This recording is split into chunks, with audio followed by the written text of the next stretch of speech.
जुलाई विधान परिषद सदन में प्रश्नोत्तर काल के दौरान विधायक नार्वेकर और माननीय विधान परिषद सदस्यों ने मुंबई में मराठी लोगों को में घर खरीदने में आ रही कठिनाइयों के संबंध में एक प्रश्न पूछा। प्रश्नोत्तर सत्र चल रहा था। माननीय सदस्य मिलिंद नार्वेकर मंत्री शंभुराज देसाई उत्तर से कुछ हद तक संतुष्ट थे। उप प्रश्न, माननीय विधायक चित्रा वाघ ने पूछा कि क्या पिछली सरकार के दौरान ऐसी कोई नीति शुरू की गई थी। जैसा कि मंत्री शंभुराज देसाई यहां कहा है, पिछली महाविकास अघाड़ी सरकार जब ऐसी कोई नीति नहीं लाई गई थी। उद्धव ठाकरे जब मुख्यमंत्री थे। जिक्र करने के बाद उबाठा के अनिल परब तभी मंत्री थे। हालांकि शंभुराज देसाई उनके मंत्रिमंडल में थे, वह राज्य मंत्री थे। शंभुराज देसाई बताया कि इसे मराठी भाषा लोगों के घरों के संदर्भ में कोई कानून नहीं लाया गया था। उद्धव ठाकरे साहब तभी मुख्यमंत्री, अनिल परब तभी मंत्री थे और उनकी कैबिनेट में थे। तभी उबाठा के विधायक बरस पड़े। मंत्री शंभुराज देसाई से कहा सुनी होने लगी। उपसभापति जी ने माननीय विधानसभा को इस प्रकार संबोधित किया। शंभुराज देसाई ने कहा, बाला साहेब ठाकरे साहब के शिवसैनिक है, जिसने हमारा अपमान किया, जिसने उसको जैसा जवाब दिया जाएगा। नाही प्रश्न विचारायचा आहे। सभापती महोदय, मुंबईत नवीन इमारतीमध्ये मराठी माणसांसाठी 50% आरक्षण ठेवण्याचा प्रस्ताव चांगला आहे, परंतु भाषेनुसार अशी विभागणी करणे योग्य आहे का, हाही माझा एक प्रश्न आहे। आणि त्याला जोडून एक प्रश्न आहे की उद्धवजी ठाकरे ज्या वेळेला मुख्यमंत्री होते त्यावेळेला नव्या इमारतीत मराठी भाषिकांसाठी अशा काही सदनिका ठेवण्यात आल्या होत्या का राखीव, किंवा याबाबत काही प्रस्ताव करण्यात आला होता का? धन्यवाद सभापती महोदय। सभापती महोदया, सन्मान्य सदस्य चित्राताई यांनी जो प्रश्न उपस्थित केला की तत्कालीन मुख्यमंत्री 2019 ते 2022 महाविकास आघाडी सरकारचे जे होते माननीय उद्धवजी ठाकरे साहेब यांच्या काळामध्ये अशा पद्धतीचं 50% मराठी माणसांसाठी घर आरक्षण करण्याचं कुठलंही धोरण स्वीकारण्यात आलेलं नव्हतं।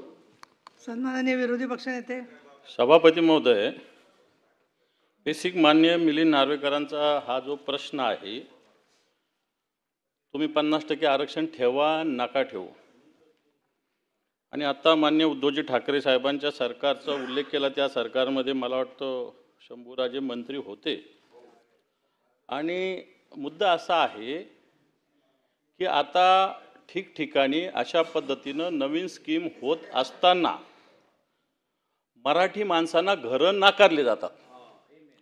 कारण शेवटी ह्या स्कीम असतात महानगरपालिकेकडून परवानगी घेऊन, याच्यात जो कोणीही व्यक्ती ही खरेदी करू शकतो। असं असताना मराठी म्हणून त्याला अशा पद्धतीनं फ्लॅट्स सदनिका दिल्या जात नाही। बेसिक मुद्दा तो आहे।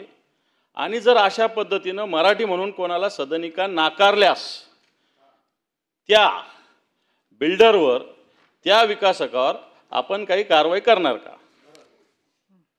सन्मान्य सभापती महोदया, अशा पद्धतीनं मराठी माणसाला मुंबईमध्ये, मुंबई उपनगरामध्ये एवढंच नाही तर पुऱ्या महाराष्ट्रामध्ये कुणालाही घर नाकारण्याचा अधिकार महाराष्ट्रामध्ये नाही। महायुतीचं सरकार अशा पद्धतीनं जर कुठला बिल्डर अमुक एक व्यक्ती ही मराठी आहे म्हणून त्याला जर घर नाकारत असेल आणि तशी जर तक्रार आमच्याकडे प्राप्त झाली तर अशा बिल्डरवर महायुतीचं सरकार कठोर कारवाई करेल। सन्माननीय प्रसाद लाड। सभापती महोदय, खरं तर आज सभागृहामध्ये सुंदर मुंबई, स्वच्छ मुंबई, मराठी मुंबईचा नारा देणारे तेव्हाचे महापौर आणि आताचे मंत्री छगन भुजबळ साहेब या सभागृहात बसलेले आहेत। त्यामुळे ज्या मराठी माणसासाठी मुंबईमध्ये कैलासवासी शिवसेना प्रमुखांच्या नेतृत्वात बंड झाला, मराठी माणसाच्या हक्कासाठी लढा झाला, ते नेतृत्व करणारे भुजबळ साहेब इथे सभागृहात असताना मी फक्त या सभागृहाला या प्रश्नावरती विचारू इच्छितो की काही लोक मराठीचं आता राजकारण करू पाहत आहेत, पण मराठी माणसाच्या न्याय हक्कासाठी ज्या पद्धतीमध्ये मंत्री महोदय आपण जे उत्तर दिलं त्या बाबतीतला आपण तात्काळ कायदा करावा। अशा प्रकारच्या अनेक तक्रारी येतात की मराठी माणसाला तिथे घर दिलं जात नाही, मग तिथे व्हेज तुम्ही नॉनव्हेज खायचं नाही, अशा प्रकारची कुठलेही बंधन हे सहकार तत्वामध्ये नाही किंवा सहकार कायद्यामध्ये नाही। तर त्या बाबतीत आपण धोरण निश्चित करणार का? सभापती महोदया, अशा पद्धतीनं मी मगाशी देखील सांगितलं की जाणीवपूर्वक मराठी माणूस आहे म्हणून त्याला घर नाकारणं, अशा पद्धतीचं जर कुठला बिल्डर कृती करत असेल तर ती हे महायुतीचं सरकार खपवून घेणार नाही. सन्मान्य लाडसाहेब म्हटले त्याप्रमाणे अशा पद्धतीनं जर कुणी वागत असेल तर कठोरातली कठोर कारवाई आपण त्याच्यावर करू. राजेश राठोड नाही का? महोदय, मुंबई शहरामध्ये मराठी माणसांसाठी 50% आरक्षणाच्या बाबत हा प्रश्न आहे आणि मंत्री महोदयांनी या ठिकाणी उत्तरात सांगितलेलं आहे की 50% आरक्षण ठेवण्याबाबत कोणताही प्रस्ताव निवेदन त्यांच्याकडे प्राप्त नाही. तर सभापती महोदय, आपल्या माध्यमातून मी सरकारला मीच निवेदन मांडत आहे, मीच मागणी करत आहे असं समजून एक जबाबदार आमदार या ठिकाणी मागणी करतो की 50% आरक्षण सरकार मराठी माणसासाठी ठेवणार का? माझं निवेदन, माझी मागणी हेच निवेदन समजण्यात यावं आणि हाच प्रस्ताव समजून याला तुम्ही मंजूर करणार का? 50% आरक्षण त्यांनी स्पेसिफिक मागणी केली. सदनिकेमध्ये मराठी भाषिकांसाठी 50% सदनिका आरक्षित करण्याचा सरकार निर्णय घेणार का? बनी नाही, मिसगाईड करू नको. अनुसूचित जाती नाही म्हटलं, मराठी भाषा. नाही, मध्येच नका बोलू ना, डिस्टर्ब. मंत्री महोदय, माझी मागणी आहे की मुंबईमध्ये ज्या सदनिका विकल्या जातात त्या सदनिकेमध्ये मराठी भाषिकांसाठी 50% सदनिका आरक्षित ठेवून त्या केवळ मराठी भाषिकांना देण्यासंदर्भात सरकार आज निर्णय घेणार का? सभापती महोदया, अशा पद्धतीनं मी मगाचपासून 2 वेळा सांगितलं, मराठी भाषिक आहे म्हणून त्याला जर कुणी सदनिका नाकारत असेल, एखादा बिल्डर, एखादा विकासक, त्याच्यावर कठोर कारवाई करू. आणि महाराष्ट्रामध्ये, मुंबईमध्ये सगळ्यात पहिला हक्क हा मराठी माणसाचा आहे. मुंबई ही मराठी माणसाची आहे आणि कुठंही मराठी माणसाचा हक्क हा महाराष्ट्रामध्ये डावलला जाणार नाही. मराठी माणसाच्या हक्काचं रक्षण महाराष्ट्रामध्ये हे महायुतीचं सरकार करेल. सन्माननीय अनिल परब. सभापती महोदय, माननीय मंत्र्यांनी मराठी माणसाच्या हक्काबद्दल आता सांगितलंय. माननीय सदस्य मिलिंद नार्वेकर यांनी मुख्यमंत्री एकनाथ शिंदे यांच्या नावाने 22 जून 2024ला दीपक केसरकर साहेब, त्यावेळेचे मराठी भाषा मंत्री, यांच्याकडे निवेदन दिलेलं आहे. आपण असं सांगितलं की कुठलाही प्रस्ताव आला नाही आहे, निवेदन आलेलं नाही आहे. अरे, मी तर अशासकीय विधेयक मांडलंय या सभागृहामध्ये. जेव्हा अशासकीय विधेयक येतं तेव्हा हे विधेयक आलेलं आहे, माझं अशासकीय विधेयक आहे, ते विधेयक अजून चर्चेला आलं नाही आहे. चर्चेला आलं नाही. अशासकीय विधेयक मांडलंय मी. गेले 3 विधानसभेच्या अधिवेशनात हा विषय मी मांडतोय. मुंबई ग्रॅज्युएट कॉन्स्टिट्युएन्सीमध्ये ज्यावेळेला निवडणूक लढलो त्यावेळेला माझ्या वचननाम्यामध्ये मी हे प्रमुख मुद्दा दिला होता. तेव्हापासूनच्या आतापर्यंत झालेल्या 4ही अधिवेशनात हा मुद्दा मी मांडलेला आहे. कालच्या माझ्या भाषणात देखील हा मुद्दा मांडलेला आहे. परवा ज्या दिवशी MMRDAचा ग्रोथ हबवरती सत्ताधाऱ्यांकडनं ज्यावेळेला प्रस्ताव आला त्याच्यात देखील हा मुद्दा मांडलेला आहे. या सभागृहात एखादी गोष्ट मांडल्यानंतर त्याचं वेगळं निवेदन द्यावं लागत नाही. हे सभागृह सर्वोच्च आहे आणि महाराष्ट्राच्या 12 कोटी जनतेचं हे व्यासपीठ आहे की जिकडे मागणी केली जाऊ शकते. आणि म्हणून ही मागणी जी आहे की मराठी माणसाला घर देण्याच्या संदर्भातला कायदा, तुम्ही हक्क डावलायचं नाही ना, नका. तुम्ही सांगताय ना, देताय 2000 5000 फुटाची घरं सांगतात घ्या म्हणून, जी मराठी माणसाच्या आवाक्याच्या बाहेर आहेत. कायदा स्पष्ट, माझं विधेयक आहे, अतिशय अशासकीय विधेयक आहे की 500 ते 750 फुटाची घरं प्रत्येक नवीन रिडेव्हलपमेंटमध्ये ज्या सेलच्या बिल्डिंग होतील त्याच्यामध्ये 40% रिझर्वेशन आपण ठेवणार का? आणि माझं अशासकीय विधेयक बिल विधेयकाच्या माध्यमातून या अधिवेशनात, कारण ते मांडून पण आता 1 वर्ष झालेलं आहे, या अधिवेशनात आपण आणून संमत करणार का? सन्माननीय सभापती महोदया, सन्माननीय ज्येष्ठ सदस्य अनिल परब साहेबांनी जर प्रश्न माननीय मिलिंद नार्वेकर साहेबांचा वाचला तर प्रश्नामध्ये काय म्हटलंय? पार्ले पंचम या सामाजिक संस्थेने गृहनिर्माण मंत्र्यांच्याकडे 27 मार्च रोजी अशा पद्धतीचं निवेदन दिलं आहे काय? हा प्रश्न आहे. याला मी काय उत्तर दिलं, अशा पद्धतीचं निवेदन गृहनिर्माण विभागाकडे प्राप्त झालेलं नाही. आता सन्माननीय परब साहेब सांगतात की त्यांचं अशासकीय विधेयक आहे, गेली 2 अधिवेशनं ते मांडतायत, ते चर्चेला येऊ शकलं नाही. तो अधिकार सन्माननीय सभापती महोदय आपला आहे, सभागृहाचा आहे. त्यांचा होऊ दे ना, कारण त्यांनी तथापि असं म्हणून पुढे बोलले तेव्हा तुम्ही नव्हता सभागृहात, त्यांनी परत सांगितलं, विधित केलं. त्या अशासकीय विधेयकावर केव्हा चर्चा घ्यायची आपण ठरवू शकता. सरकारची त्या चर्चेला तयारी आहे आणि त्या चर्चेमध्ये जे सभागृह ठरवेल त्याप्रमाणे आपण याच्यावरती निर्णय घेऊ. नंबर 1. नंबर 2, माननीय परब साहेब जे म्हणतायत की अशा पद्धतीनं मराठी माणूस आहे म्हणून त्याला जर कुठला बिल्डर घर नाकारत असेल किंवा तू मांसाहार खातो, याच्यामध्ये माननीय मिलिंद नार्वेकर साहेबांनी उल्लेख केलेला आहे की मांसाहार खाणाऱ्या मराठी माणसाला घरं देत नाहीत. तर अशा ज्या वेळी यापूर्वी मंत्री महोदयांकडे तक्रारी आल्या, माननीय मुख्यमंत्री तत्कालीन एकनाथजी शिंदे साहेबांच्याकडे तक्रारी आल्या, त्यावेळी अशा लोकांच्यावरती कठोर कारवाई आपण केलेली आहे. आणि त्यामुळं मी परत सांगतो, महाराष्ट्रामध्ये मुंबईमध्ये पहिला हक्क अशा सर्व घरांवरती हा मराठी माणसाचाच आहे आणि मराठी माणसाचा हक्क अबाधित राखण्यासाठी या सरकारची कटिबद्धता आहे. जे करावं लागेल ते मराठी माणसाच्या न्यायासाठी हे सरकार नक्की करेल.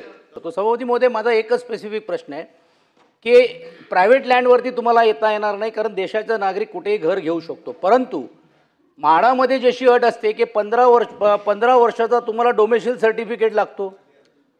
अनिलजींनी सांगितल्याप्रमाणे जेवढे रिडेव्हलपमेंट होतात किंवा ज्या स्कीम्समध्ये शासनाकडनं त्यांना बेनिफिट मिळतो, मग SRA असेल, रिडेव्हलपमेंट 33(5) प्रमाणे असेल, म्हाडाची असेल, म्हणजे आपल्या फायद्यामुळे त्याला ह्या योजनेला गती मिळते. तर जर तुम्ही म्हाडा जर 15 वर्षाची डोमेसिल सर्टिफिकेट जर पकडू शकते, तर आपण त्यात काय करू शकत नाही. तुम्हाला स्कोप आहे त्यामध्ये लक्ष घालण्यासाठी. सभापती महोदयाने तर का होतोय बघितलं आपण, तो दुबेसारखा एक खासदार, त्याचं घर फ्लॅट इकडे खारला आहे जुलेलालमध्ये, तो राहायला नाही आणि भाड्यावर दिलेले आहेत. म्हणजे मराठी माणसाला मुळामध्ये घरं नाही आणि बाहेरची लोक येत आहेत, ते राहायला आले तरी काय हरकत नाही, पण इकडे भाड्यावर देऊन इन्व्हेस्टमेंट करतायत.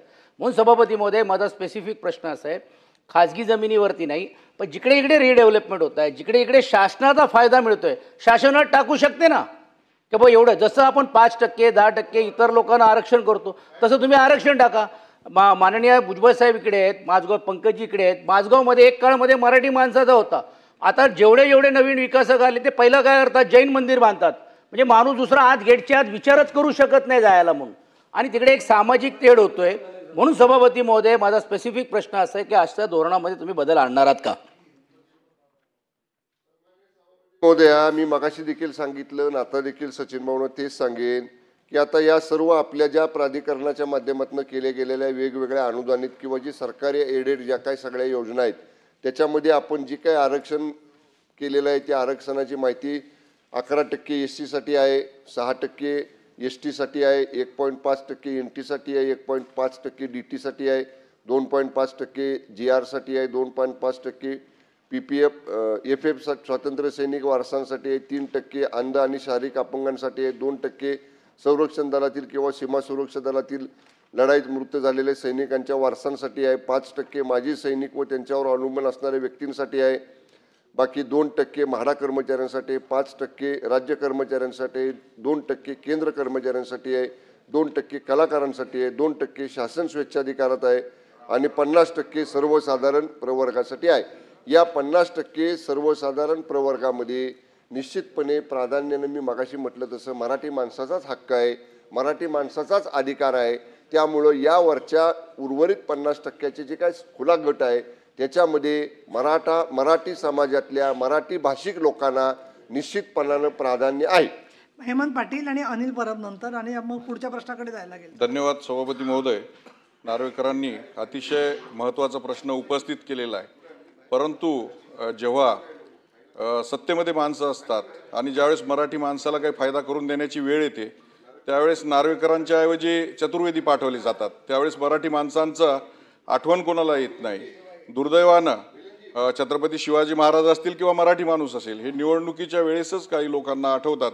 मी एका सोसायटीमध्ये गेलो आणि त्यावेळेस मला विचारण्यात आलं की आपण कांदा लसूण खाता की नाही.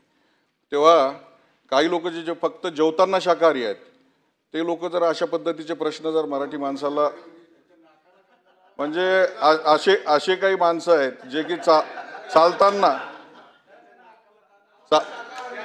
चालताना मुंगी तर मरू द्यायची नाही आणि माणसांना तर सोडायचं नाही. तर अशा पद्धतीचे जे माणसं आहेत आणि फक्त जेवताना शाकाहारी आहेत, अशी लोक जर इथल्या माणसांना कांदा लसूण आपण खाता की नाही अशा पद्धतीचं जर विचारायला लागले तर त्यांच्यावर आपण काही कारवाई करणार आहात की नाही? ठीक आहे शंभूराजे. नाही, आता मला प्रश्नच समजला नाही ना. बरं झालं की आता सगळ्यांना कळलं काय म्हणायचं होतं नेमकं तुम्हाला काय म्हणायचं आहे. नाही, हे बघा की नाही अशा पद्धतीचे प्रश्न जर इथल्या सोसायटीमध्ये विचारले चालले. परब साहेब बोला चला. त्यात काय ते कसं उत्तर द्या. माननीय हेमंत पाटील यांनी प्रश्न विचारला तर हेमंत पाटील हे देखील विसरले, वरच्या सभागृहात जरी चतुर्वेदी गेले असतील तरी खालच्या सभागृहात हेमंत पाटील देखील आम्हीच पाठवलेले आहेत. त्याच्यामुळे आपण पण तिकडे जाऊन आलेले आहात. प्रश्न असा आहे की जो प्रश्न सभागृह विचारतोय, सभागृहाचा एकंदर सेन्स बघता की सभागृहातल्या सदस्यांचं म्हणणं काय आहे, कायदा आहे की नाही. आपण म्हणताय की कायदा नाही आहे, मराठी माणसाला प्राधान्य मिळालं पाहिजे. मराठी माणसाला प्राधान्य मिळालं पाहिजे हे आपण कशाच्या आधारावरती सांगताय? ही मराठीची इच्छा सांगताय आपण. हा कायदा आहे का? मराठी माणसाला प्राधान्याने घर मिळालं पाहिजे हा कायदा आहे का? कायदा नाही आहे. सरकारची इच्छा आहे, मराठी माणसाची इच्छा आहे की मिळाला पाहिजे. आमचं तेच म्हणणं आहे, कायदा करा. जर तुम्ही PAP साठी कायदा करता, तुम्ही घर ताब्यात घेता, तुम्ही बाकीच्या सगळ्या शेड्यूल कास्ट, शेड्यूल ट्राईब हे ते सगळे आता वाचून दाखवलं, त्याच्यामध्ये तुम्ही घरं ॲक्वायर करता. आमचं म्हणणं असं आहे की नवीन रिडेव्हलपमेंट जिथे होते, आज मुंबई पूर्णपणे MMR रिजन रिडेव्हलपमेंटच्या झोनखाली आहे. आपण जे काय मोजायचे आहेत मराठी ते 40% मराठी ह्या गटामध्ये बांधा. जसं त्यांनी सांगितलं की पहिलं देऊळ बांधून टाकतात, तिथे देरासर बांधून टाकतात, आतमध्ये कोणाला जायची हिंमतच नाही. माझं म्हणणं असं आहे की 40% घरं मराठी माणसाला परवडतील, म्हणजे 500 ते 750च्या दरम्यानची मराठी घरं आपण 40% बांधणार. त्याच्यासाठी कायदा करणार काय? आपली इच्छा काय आहे, आपण काय करू इच्छितो? इच्छा आज फक्त या सभागृहात, इथून बाहेर गेलं की लोडाची दादागिरी चालू होती. त्याच्यामुळे आमची अशी अपेक्षा आहे, नाही ठीक आहे नाव मागे घेतो, पण बाहेर काय चाललंय ज्याची सभागृहाचे सदस्य जे काय सांगतायत, आमची मंत्री महोदयाकडनं एवढीच अपेक्षा आहे की मंत्री महोदयांनी सांगावं की बाबा आम्ही सकारात्मक कायदा आणतो या बाबतीतला. कायदा आणल्याशिवाय हे होणार नाहीये, मराठी माणसाला न्याय मिळणार नाही. समिती करा. आणि आमचं एवढंच म्हणणं आहे की या संदर्भात सकारात्मक असेल, कायदा आणतो जरी सांगितलं तरी मराठी माणसाला एक दिलासा मिळेल. कारण मराठी माणसाचं लक्ष या अधिवेशनाकडे लागलेलं असतं की आमच्या संदर्भातले काय प्रश्न विचारले जातात. त्याच्यामुळे माझा साधा स्पेसिफिक प्रश्न आहे की आपण या संदर्भातला मराठी माणसाला प्राधान्याने घर देण्यासाठी 40%ची अट टाकून कायदा आणणार का? सन्माननीय सभापती महोदया, मी वारंवार मगाचपासून या उत्तरामध्ये सांगतो आहे की मराठी माणसाच्या रक्षणासाठी या सरकारची भूमिका आहे. आता सन्माननीय सदस्य अनिल परब साहेब हे ज्या पद्धतीनं या सगळ्या रिडेव्हलपमेंटचे प्रकल्प असतील, म्हाडाचे प्रकल्प असतील, SRAचे प्रकल्प असतील किंवा गव्हर्नमेंट एडेड शासनाची मदत घेऊन केलेल्या कुठल्याही योजनांमधले प्रकल्प असतील, या संदर्भामध्ये ज्या पोटतिडकीनं मराठी भाषिक माणसासाठी भूमिका मांडतायत तीच भूमिका या सदनाची आहे, तीच भूमिका महायुतीच्या सरकारची आहे. पण हेच जर मी मगाशी जसं चित्राताई वाघनी प्रश्न विचारला मिलिंद नार्वेकर साहेबांच्या नंतर की 2019 ते 2022 त्या काळातल्या सरकारमध्ये अशा पद्धतीचं तुम्ही धोरण घेतलं होतं का? अशा पद्धतीचा नियम तुम्ही केला होता का? अशा पद्धतीचा कायदा तुम्ही केला होता का? तर त्याला मी उत्तर दिलं त्यावेळी हा कायदा झाला नव्हता. मग त्यावेळी एक मिनिट ऐका ना, अरे ऐका ना, का आता तुम्ही केलं नाही, तुम्ही केलं नाही, तुम्ही माझी विनंती आहे तुम्ही ऐकून घ्या. तुम्हाला सकारात्मक उत्तर पाहिजे ना. खाली बसा. केलं नाही तुम्हाला गोंधळात सभापती महोदया, तुम्ही शांत राहा जरा. पुढचा तुम्ही शांत राहा. अहो तुम्ही अशी अमृतमणी रेकॉर्डवर येतंय ना, ते ऐकवत नाही का? ते ऐकवत नाही का? होऊ दे ना. अरे तुम्ही केलं नाही, मंत्री होतात, तुम्ही केलं नाही, मंत्री होतात, तुम्ही करू शकला नाही. म्हणजे तुमचं हे प्रेम कसं आहे? तुमचं पुतला मावशीचं प्रेम आहे. मंत्र्यांचं उत्तर पूर्ण होऊ द्या. खाली बसा. सन्माननीय सभापती महोदया, मंत्र्यांचं उत्तर पूर्ण होऊ द्या, तुम्ही खाली बसा प्लीज. शांत. सन्माननीय सभापती महोदया, हा. यांना एवढं झोंबायचं काय कारण आहे? नाही तुम्ही कशासाठी? आपल्याला मला सभापती महोदया, चला आता तुमचं वाक्य. मग हे स्वीकारा ना. अरे तुम्ही स्वीकारा, तुम्ही केलं नाही. बरं मंत्री महोदय पुढे बोला, तुम्ही ऑन रेकॉर्ड स्वीकारा. पुढे बोला. त्यांनी ऑन रेकॉर्ड स्वीकारू द्या की त्यांचं मराठी माणसाबद्दलचं प्रेम किती खरं आहे आणि किती वरवरचं आहे. अहो आम्ही करणारच. साहेब असं नका बात करू, मराठी भाषेचा विषय प्रसादजी लाड जागेवर जाऊन बसा. हा, सन्माननीय मंत्री महोदय, तुम्ही उत्तर पूर्ण करा. चला तुम्ही शांतता ठेवा. अहो ते तुमचं पूर्ण ऐकून आणि आता खाली बसा. सन्मान्य सभापती महोदया, तुम्ही उत्तर पूर्ण करा. यांचं ऐकायची जर अहो त्यांनी ते आता तुम्हाला गोंधळ घालायचा का? एक सभापती महोदया, आता मला वेळ द्या. आता तुम्ही ऐकून घ्या. अरे ऐका ना, तुम्ही ऐकून घ्या. खाली बसा. आता काय झोंबतंय का कानाला? नाहीये, मराठी माणसाचा प्रश्न आहे. ऐका ना, ऐकून घ्या. नाही असं बोलायचं नाही. शांत. एक मिनिट सांगू का आम्ही काय करतो तो ते सांगू का? काय गद्दारी सांगतो? कुणाला म्हणतो गद्दार? शांतता तुला दाखवतो काय गद्दार कुणाला म्हणतो रे? काय गद्दार काय सभागृह 10 मिनिटासाठी थांबवते कामकाज. 10 मिनिटासाठी थांबवते. आपापल्या जागी बसा पहिले.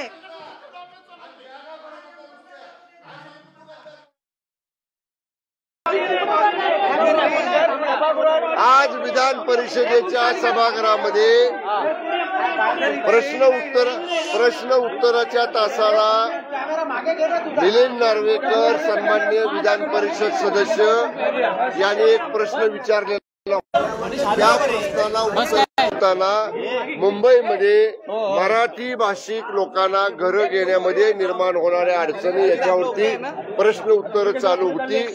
मी दिलेल्या उत्तरानं काही अंशी सन्मान्य सदस्य मिलिंद नार्वेकरांचं समाधान झालं. उपप्रश्न सन्मान्य सदस्या चित्राताई वाघ यांनी विचारला. श्रीमती चित्राताई वाघ यांनी असं विचारलं की यापूर्वीच्या सरकारच्या काळामध्ये अशा प्रकारे धोरण आणलं होतं का? त्याला उत्तर देताना मी या ठिकाणी सांगितलं की यापूर्वीच्या महाविकास आघाडी सरकारमध्ये माननीय उद्धव ठाकरे साहेब मुख्यमंत्री असताना असं कुठलंही धोरण मराठी भाषिक लोकांच्या घरांच्या संदर्भामध्ये आणण्यात आलेलं नव्हतं. हा मी उल्लेख उद्धव ठाकरे साहेबांचा केल्यानंतर श्री सदस्य अनिल परब यांना या गोष्टीचा राग आला आणि ते जोरजोरामध्ये या संदर्भामध्ये तुम्ही सुद्धा मंत्री होता त्यांच्या मंत्रिमंडळामध्ये, तुम्ही का नाही बोलला? तर मी त्यावेळी सांगायचा प्रयत्न करत होतो की आम्ही जरी मंत्री होतो तरी आम्ही राज्यमंत्री होतो, तुम्ही कॅबिनेट मंत्री होता, तुम्ही उद्धव ठाकरेंच्या जवळचे होता. हे बोलता बोलता अनिल परब साहेबांनी तुम्ही तर गद्दारी करत होता हा शब्द वापरला. त्यांनी जेव्हा आमच्यावर गद्दारीचा शब्द वापरला तेव्हा मग मी सुद्धा त्यांना त्याच भाषेत उत्तर दिलं की तुम्ही तिथं काय टाकायचा प्रयत्न करत होता. मग त्यावेळेच्या मुख्यमंत्र्यांच्या समोर तिने जेव्हा आम्हाला गद्दारी शब्द वापरला मग त्याच्यामध्ये आमचं तुतू मैमय झालं, त्यांचा आवाज वाढला, माझा आवाज वाढला आणि मग थोडस आमचं एकमेकांमध्ये बाचाबाची झाली. सर तुम्ही असं म्हटलं बाहेर भेट केली असं पण रेकॉर्डमध्ये आलं, रेकॉर्डमध्ये काढायला सांगितलं असं माहिती. माननीय विधान परिषद उपसभापतींनी त्यामधलं जे काही त्यांना भाष्य योग्य वाटलं नाही ते भाष्य काढून टाकण्याचे आदेश उपसभापतींनी दिले. पण हे बघा आम्ही सुद्धा बाळासाहेब ठाकरे साहेबांचे शिवसैनिक आहोत. आम्ही सुद्धा या ठिकाणी 3-3 लाख लोकांच्यातनं निवडून आलेले लोक आहे. आम्हाला जर कुणी मोठ्या आवाजामध्ये आणि आमचा अपमान करणारं, आमचा अवमान करणारं, आमची बदनामी करणारं सभागृहामध्ये ऑन रेकॉर्ड जर कोणी वक्तव्य करत असेल तर तो किती कुठला कुणाचा असला जवळचा लांबचा आम्ही ते सहन करणार नाही. म्हणून त्यांचा आवाज कसा वाढला ते अरे तुरे बोलायला लागले, मी अरे तुरे बोललो, ते बघतो म्हणले, मी पण बाहेर ये बघतो म्हणलं. याच्यापेक्षा वेगळं काय झालं? बघणार आहे का आता का वाद आहे? तर असं आता तुम्ही जो प्रश्न विचारला काय झालं पुढं होणार त्यांनी जर पुढे हे वाढवायचं ठरवलं त्याच्या दुप्पट वाढवायची आमची तयारी आहे. आम्ही सुद्धा शिवसैनिक आहोत. बाळासाहेब ठाकरेंनी वंदनीय बाळासाहेब ठाकरे साहेबांनी आम्हाला आरेला कारेत उत्तर द्यायचं शिकवलेलं आहे. धन्यवाद.